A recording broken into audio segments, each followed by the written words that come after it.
صدقے کا ثواب میت تک پہنچتا ہے۔ عن عائشة رضي الله عنها أن رجلا قال للنبي صلى الله عليه وسلم إن أمي افتلتت نفسها وأظنها لو تكلمت تصدقت فهل لها أجر إن تصدقت عنها؟ قال نعم۔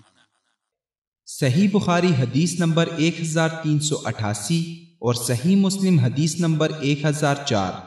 حضرت عائشہ رضی اللہ عنہا نے بیان کیا کہ ایک شخص نے نبی کریم صلی اللہ علیہ وسلم سے پوچھا کہ میری ماں کا اچانک انتقال ہو گیا اور میرا خیال ہے کہ اگر انہیں بات کرنے کا موقع ملتا تو وہ کچھ نہ کچھ خیرات کرتی، اگر میں ان کی طرف سے کچھ خیرات کر دوں تو کیا انہیں اس کا ثواب ملے گا؟